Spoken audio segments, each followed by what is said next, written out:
मशहूर कहावत है कि जो लोग कुछ नहीं कर पाते वो एलएलबी कर लेते हैं, लेकिन ये सिर्फ़ एक कहावत है, हकीकत कुछ और ही है। तो चलिए चलते हैं और हकीकत से रूबरू होते हैं।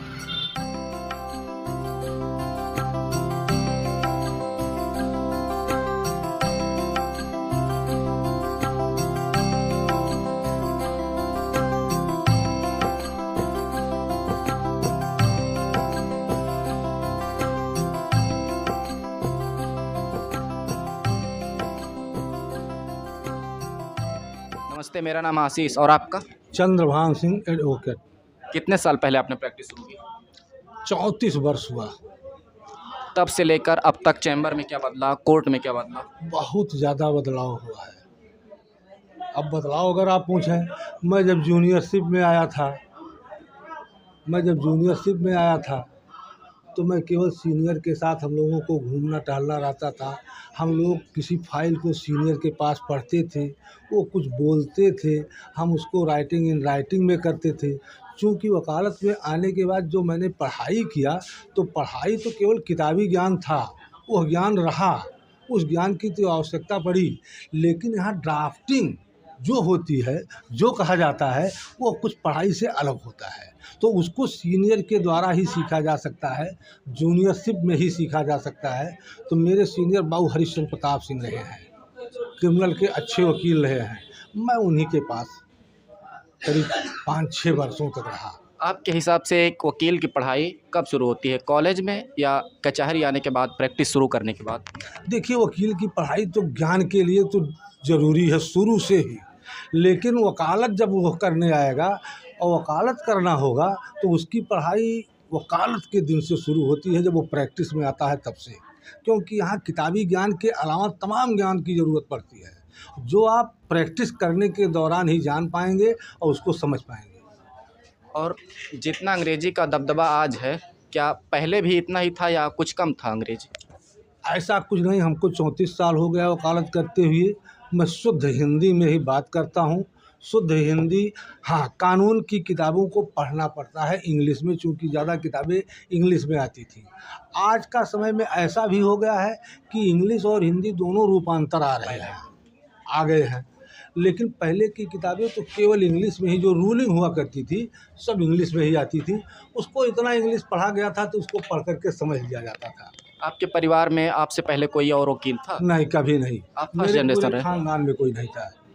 तो आपको समस्याएं क्या हुई फर्स्ट जनरेशन होने के नाते? अब हमको परेशानी यही हुई कि जब ना कोई घर का ये था कि कचहरी कोई आया नहीं था, मैं कचहरी में एकदम अकेले आया, सीनियर के पास रहा। जैसे जो एक पारिवारिक रूप से आते हैं, पारिवारिक पृष्ठभूमि वकालत की होती है, उनको फाइल मिल जाती है, उनको क्लाइंट मिल जाते हैं, उनको पैसा भी मिलना शुरू हो जाता है। लेकिन जो एलोन आता है, घर से अलग होकर के आता है, उसके लिए सारी परेशानियां होती हैं। पहले शुरुआती दौर में पैसे भी नहीं मिलते हैं, मेहनत ज़्यादा करना पड़ता है, जानकारी भी नहीं रहती है। तो अगर उस समय घर का सपोर्ट अगर रहता है तब वकालत ठीक से चल पाती है। सीनियर का व्यवहार आपके प्रति कैसा रहा? बिल्कुल ठीक रहा। मेरे सीनियर बड़े अच्छे लायक थे। वो डांटते भी थे, वो हम किसी मुकदमे में हमको भेजते थे तो ब्रीफ करके भेजते थे। आने के बाद पूछते थे तुमने कौन सा आर्गूमेंट यहाँ किया, वो हमसे क्लास भी लेते थे। तो सीनियर के बारे में तो मेरी ये ओपिनियन है, ईश्वर करें इस तरह से सबको सीनियर मिले। पहला केस क्या रहा आपका? पहला केस तो शुरू में तो सब सीनियर का ही केस रहा करता है। 6 महीने 8 महीने के बाद हमको मोटर व्हीकल, एक ट्रक बंद हुई थी, उसी की रिलीज कराने के लिए मेरा पहला केस था। आपने रिलीज करवा लिया? मैंने वो गाड़ी रिलीज कराई। जज साहब आपको बोलने का मौका दिए थे? जज साहब ने पूरा बोलने का मौका दिया और यह भी कहा कि आपका पहला, हमने कहा भी कि सर यह मेरा पहला मुकदमा भी है और हम बहुत ज़्यादा तो भी जान नहीं पाए। तो उन्होंने कहा यार इससे ज़्यादा इसमें आपको कहना क्या है, आपने तो दे दिया, कह दिया मेरी गाड़ी बंद है, मेरे पेपर सब सही है, पुलिस ने गलत किया, इसके बाद इसमें आप क्या बोलोगे। तो जज साहब ने भी बड़ी अच्छा ये कहा। उसके बाद जब भी मैं जाता था तो वो पूरा पार्टिसिपेट करते थे, कहते भी थे कि कोई प्रॉब्लम होगी तो पूछ लेना। 34 सालों में, 34 साल की प्रैक्टिस में सबसे ख़राब दिन कब रहे, कोरोना काल या उससे पहले भी कभी? केवल कोरोना काल, कोरोना काल। क्योंकि हम लोग घर बैठ गए थे। हम लोग 34 साल से चलते फिरते हैं, रुपया आज कम मिला कल ज़्यादा मिला, मेहनत करने वाले लोग हैं। लेकिन कोरोना काल ने घर पे एकदम बैठा करके जाम कर दिया। हम लोग ऑफिस वाले तो हैं नहीं, फील्ड वर्कर टाइप में है, मेहनत करना पड़ता है। 2-2 घंटे 3-3 घंटे हम लोग खड़े रहते हैं। तो यह सब चीज़ों का कोरोना काल में बड़ा कष्ट हुआ। अगर कोई 18 साल का 19 साल का लड़का जो ग्रेजुएशन में है वो आपके पास आए और कहे कि मैं वकालत करना चाहता हूँ, फर्स्ट जनरेशन लॉयर बनना चाहता हूँ, तो आप उससे क्या कहेंगे? चले आओ, यहाँ स्कोप है, बहुत स्कोप है, या अरे यहाँ क्यों आ रहे हो, जाओ, यहाँ चप्पल घिस जाएगी तुम्हारी जब तक तुम कुछ कमाने लायक होगे, क्या कहेंगे? देखिए, पहली बात तो ये है कि जो अच्छे पढ़े लिखे हैं लड़के, वो इस फील्ड में आना नहीं चाहते हैं। नंबर एक बात, जो अच्छे पढ़े लिखे वो कंपटीशन की तरफ भग जाते हैं। एपीओ हो गई, पीसीएसजे में आए, जब कुछ नहीं पाते हैं या कहीं से उनको निराशा होती है तब वकालत में आते हैं। हमको ऐसा देखने को कम मिला कि एलएलबी करने के बाद लोग तत्काल यहाँ आए हों, वो काफ़ी हाथ पैर मारे हैं इधर उधर, उनको कहीं से दिक्कत हुई है तब वो इस पेशे में आए हैं। और अगर इस पेशे में कोई आ रहा है और अपना ईमानदारी से काम करता है, मेहनत करता है, तो इससे बढ़िया पेशा कुछ हो ही नहीं सकता है। और टेक्नोलॉजी में कितना बदलाव आया है? आप लोग तो टेक्निकली बैकवर्ड हैं, तो क्या क्या दिक्कतें होती हैं? जब कोर्ट वर्चुअल चल रहा था, वर्चुअल चल रहा था तो उसमें भी टेक्निकल काम करने वाले कुछ दूसरे थे। हम लोगों को जा कर के आर्गूमेंट करना था, हम आर्गूमेंट कर देते थे। लेकिन आज यह प्रॉब्लम है, हम तो भाई पुराने हैं, अब आता है कानून तो इसमें भी आ गया है। हम इनकी मदद जूनियर की लेते हैं और कहीं ज़रूरत पड़ी जूनियर से मदद ले लेते हैं, उससे काम चलाते हैं। क्योंकि इस पे मेरा ना पूरा ध्यान जा पाता है, ना मैं इसको बहुत ज़्यादा सीखना पसंद करता हूँ। और मेरे पास है जूनियर है, वो निकाल के दे देते हैं कि ये है गुरुजी, ये है, इसको देख लीजिए, तो हमको कोई प्रॉब्लम नहीं है। चैम्बर में क्या क्या सुविधाएं चाहते हैं आप समय के साथ? यही आप लोग डिजर्व करते हैं, टीन वाला चैम्बर, या जैसे लोग कल्पना करते हैं वो? देखिए, अच्छा रहन सहन बैठने की इच्छा तो सबकी होती है, लेकिन यह पेशा ऐसा है, यहाँ हमारे लिए अपना कुछ कहीं है नहीं। हम यहाँ कोई अपना चैम्बर इस तरह का बना भी नहीं सकते हैं कि उस पर छत डाल के रखें। तमाम जगह है, जैसे यहाँ ही चैम्बर बने हुए हैं, यहाँ चैम्बर बने हुए हैं, संख्या ज़्यादा है, वो पहले से बुक है, भरे हुए हैं। तो लोग जब वहाँ जगह नहीं पाते हैं तो अपना टीन शेड और छप्पर डाल करके रह रहे हैं। इससे कोई प्रॉब्लम नहीं है, क्योंकि हम लोग काम करने वाले हैं। तो यहाँ आए, यहाँ तो केवल एक पहचान बनाने के लिए चैम्बर बनाते हैं। कोई क्लाइंट आ जाए, वो जाने कि हमारे वकील साहब कहाँ बैठते हैं। इसके बाद काम तो हमको अदालत में करना है, वहाँ बिजली भी है, पंखे भी हैं, सब कुछ व्यवस्थाएँ हैं। या हम घर जाएंगे तब वो सुविधा लेंगे। थैंक यू सर, हमारे साथ बात करने के लिए आपका बहुत शुक्रिया।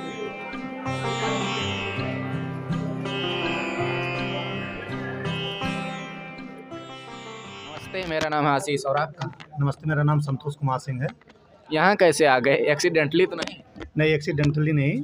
मामला ये पुलिस प्रशासन और इन सब के पास जब मैंने देखा कि एक गरीब निर्धन व्यक्ति है, उसको अच्छी तरीके से कोई रेमेडी नहीं मिल पाती है, तो प्रेरणा स्रोत के रूप में तो पुलिस डिपार्टमेंट और प्रशासन ही रहा कि इनको यदि ठीक तरीके से हमको टैकल करना है, ठीक तरीके से इनके साथ ये हमारे साथ बढ़िया से व्यवहार करें, तो मुझे विधि या न्याय की अच्छी जानकारी होनी ज़रूरी है। इसलिए मैं यहाँ इस फील्ड में आया। पढ़ाई लिखाई कहाँ हुई? पढ़ाई मेरी कामता प्रसाद सुंदरलाल साकेत स्नातकोत्तर महाविद्यालय अयोध्या फैजाबाद से हुई। वहाँ का अनुभव कैसा रहा? वहाँ का अनुभव बहुत अच्छा रहा और भारत के चुनिंदा विद्यालयों में वहाँ है और वहाँ की फ़ीस भी बहुत कम है। मेरा तो पूरा लॉ ग्रेजुएशन 3860 रुपये में कंप्लीट हो गया। तो वहाँ फ़ीस बहुत ही कम है, बहुत ही अच्छा कॉलेज है और पूरे पूर्वांचल में बहुत बढ़िया कॉलेज है। प्रैक्टिस के लिए आप कहाँ गए? सीधे बस्ती ही आ गए या हाई कोर्ट गए थे या फैजाबाद कोर्ट में भी इंटर्नशिप वगैरह किए थे? नहीं, ये जिला न्यायालय हमारे घर से नज़दीक है, तो जिला न्यायालय में ही अभ्यास करने का, प्रैक्टिस करने का हमने सोचा और मैं तब से लॉ डिग्री प्राप्त करने के बाद से, रजिस्ट्रेशन होने के बाद यहाँ जिला न्यायालय में ही वकालत। इंटर्नशिप कब शुरू हुई? 5th सेमेस्टर में या फर्स्ट ईयर से ही? नहीं, मेरा जब कंप्लीट हो गया, सब कुछ रजिस्ट्रेशन हो गया, उसके बाद में मैं इस पेशे में आया। पहला केस क्या रहा आपका? पहला केस तो 323, 504, 506 की एक जमानत रही। जो सफलतापूर्वक हो गई। अरे इसके बारे में तो हम जानते भी नहीं हैं, आप बताइए जिन जिन धारा का आप नाम लिए पहले वो क्या है। नहीं, ये धाराएं बहुत मतलब माइनर धाराएं हैं और इसमें सज़ा भी बहुत कम है। 506 में मतलब 2 तरह की सज़ाएं हैं। तो फर्स्ट पार्ट यदि लगता है तो फिर आसानी से जमानत हो जाती है। तो फिर जब वो पहले दिन आप गए थे तो आपको जमानत मिल गई थी? हाँ, हमारे जितने अभियुक्त थे जिनकी तरफ से मैं वकालत कर रहा था उनको जमानत प्राप्त हो गई थी और सामान्यतया इन धाराओं में जमानत मिल भी जाती है। जज साहब का व्यवहार कैसा रहा आपके प्रति? नहीं, अच्छा रहा। जज साहब तो अच्छे लोग होते हैं और खूब घिसे पिटे पढ़ लिख कर के विद्वान होते हैं, तो फिर कोई उसमें ऐसा नहीं होता। उनका व्यवहार सामान्य से भी अच्छा होता है। चैम्बर आपको कितने दिन में मिला? चैम्बर तो बहुत सीमित मात्रा में है और पुराने लोग वहाँ मतलब जो वरिष्ठ अधिवक्ता हैं अधिकांश लोग वहीं हैं। तो फिर जो नए लोग आते हैं उनके लिए एक बहुत ही मतलब चुनौती है कि उनको बैठने की अच्छी जगह, समुचित जगह प्राप्त हो जाए और इसी संघर्ष में उनका 2, 3, 4 साल बीत जाता है। कुछ लोगों को मिल पाता है, कुछ को बहुत दिनों तक नहीं मिल पाता है। ये एक बहुत बड़ी समस्या है। और यहाँ तक जो बिल्डिंग है जहाँ हम सब बैठे हैं, जहाँ आप मेरा ये सब करवा रहे हैं, ये भी वकीलों की ज़मीन नहीं है, माननीय कोर्ट की ज़मीन है और उसी पर सारे वकील लोग अपने। आपके कहने का मतलब है कि आप लोग कोर्ट की दया पे हैं, तो आपका क्या मतलब है कहने का कि जो चैम्बर हैं उन पे कुछ लोगों का कब्जा है अवैध रूप से, जैसे 1-2 चैम्बर पे 1 लोगों का, या ऐसा कुछ भी है? ऐसा कुछ नहीं है। कब्जे की बात क्या कही जाए। अब लोग हैं भाई, पहले से हैं और जो जिन लोगों ने त्याग किया है शुरुआती चरण में जो आ गए हैं उनको लाभ मिल रहा है। जो लोग बाद में आ रहे हैं, जनसंख्या हमारे बस्ती जिले की इतनी अधिक है तो वो सारी भी समस्याएं हैं। अच्छे अच्छे अधिवक्ता हैं जिनको चैम्बर मिले हुए हैं, उसमें ऐसा कुछ नहीं है कि चैम्बर किसी के एकाधिपत्य में है। और सुविधाओं के नाम पे यहाँ चैम्बर में क्या है, कुछ खास तो नहीं दिख रहा है? पानी की व्यवस्था ना, टॉयलेट की व्यवस्था, और ढंग की तो लग रहा है कि इलेक्ट्रिसिटी की व्यवस्था नहीं है। ये जहाँ हम बैठ करके इस समय ये फिल्मांकन हो रहा है वहाँ ये चैम्बर है ही नहीं। ये कोर्ट की ज़मीन है और लोगों ने अपनी आर्थिक मतलब स्थिति के अनुसार यहाँ सब कुछ अपना स्वयं का बना रखा है। ये कोर्ट की ज़मीन है और इस कोर्ट की ज़मीन पे कब्जा तो हमारा है लेकिन स्वामित्व तो नहीं है। ये ज़मीन माननीय न्यायालय की है और हम सब ऐसे ही हैं। टेक्नोलॉजी में आप लोग क्या डिजर्व करते हैं? आज तो 5G का ज़माना है, दुनिया कहाँ से कहाँ पहुँच गई है। नहीं, वो तकनीक का सुधार तो होना बहुत आवश्यक है। आज हमारे जो न्यायालय हैं वो पुराने ढर्रे पे वही पुरानी परंपरा, एक समन है तो पुलिस लेके जाएंगे, वारंट है पुलिस लेके जाएगी, जमानत हो जाती है फिर भी जेल में पड़ा रहता है अभियुक्त।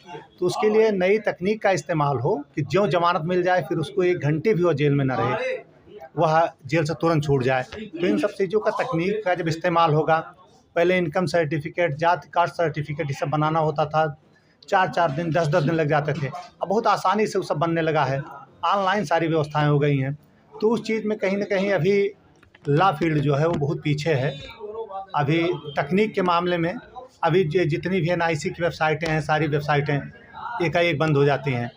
ये सब समस्याएं प्राइवेट वेबसाइटों में नहीं आती, तो जबकि सरकारी वेबसाइटों में समस्या आ जाती है। हम सबकी भी अपनी कोर्ट की वेबसाइट है भारत सरकार की या न्यायपालिका की, उसमें न्याय प्रणाली की, वो भी बंद हो जाती है, ठीक से वर्क नहीं करती है। समस्याएं हैं, तकनीक का बहुत बढ़िया से इस्तेमाल नहीं हो पा रहा है और इस बात का दुख है। ठीक है, आपका धन्यवाद हमारे साथ बात करने के लिए। नमस्ते, ये हमारा पहला एपिसोड है। हम जानते हैं इसमें बहुत सी कमियां हैं, लेकिन आगे हम आपके सुझाव, आपके सलाह से निरंतर इन कमियों को दूर करेंगे। हमारा कंटेंट पसंद आए तो इसे लाइक, शेयर और सब्सक्राइब ज़रूर करें।